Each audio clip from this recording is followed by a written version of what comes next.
Vivre est la chose la plus rare. La plupart des gens se contentent d'exister.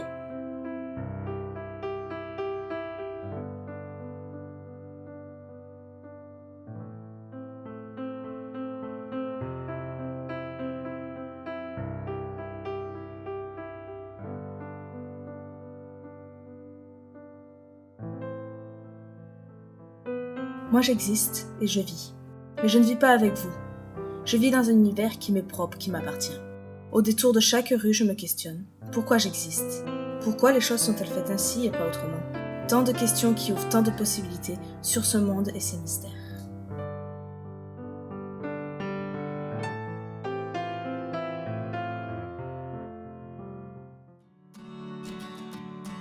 Au fond, qu'est-ce qui donne du sens à notre existence qui s'est simplement imposée à nous ? La vie donne du sens. La légende raconte que l'être humain est à la recherche constante du bonheur. Mais parfois notre bonheur ne se trouve pas dans cette vérité. Il ne se cache pas dans le quotidien morne et lassant des jours qui passent.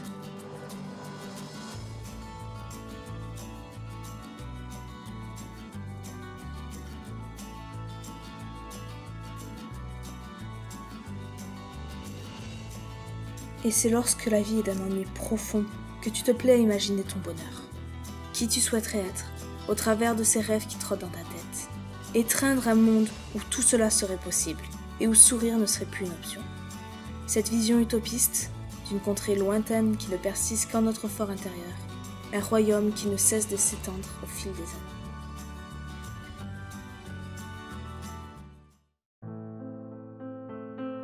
Du premier jour jusqu'au dernier, notre imagination se nourrit de ce qu'elle voit, entend, respire, goûte et touche. J'envie ma tendre enfance. J'envie la gamine que j'étais, pour qui le rêve était encore pleinement permis. En grandissant, on te pousse un peu plus dans cette vie morose où la priorité est de te fondre dans cette masse et de t'adapter à ta société.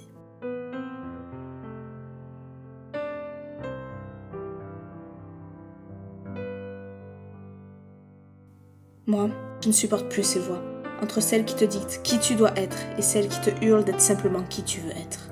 Je m'enferme, je n'arrive pas à être moi. Mais je n'arrive pas à être simplement comme eux non plus. Je n'ai que ça pour me raccrocher. Je n'ai que ce monde construit de mes propres mains. Il me reste alors le souvenir des moments de joie, ceux que j'ai partagés pour la plupart. Je me rappelle des rires et de ces éléments quand j'ai bâti mon empire. Je reconstruis nostalgique, mais je suis seule à bord.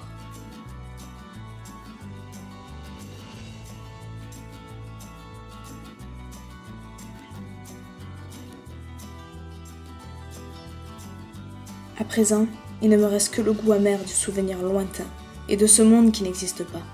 Ces rires que je vis, que je ressens, ils ne sont pas réels. Ce cocon qui me protège des dures vérités du quotidien n'est qu'un refuge qui me frustre quotidiennement en me rappelant ce que je n'aurai jamais, ce que je ne serai jamais.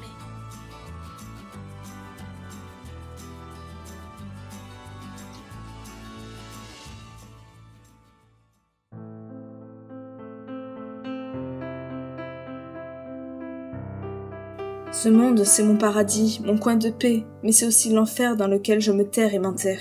J'ai tout abandonné, j'ai tout légué à mon enfance, à cet univers qui irrigue cette barrière entre moi et les autres. Je suis une rêveuse déçue par le goût du quotidien.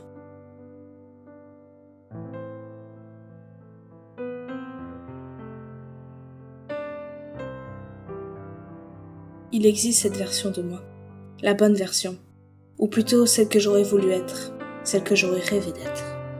Celle que ce monde a étouffée, qui sommeille à la surface. Celle qui pourra toujours me tendre la main, sans que jamais je ne la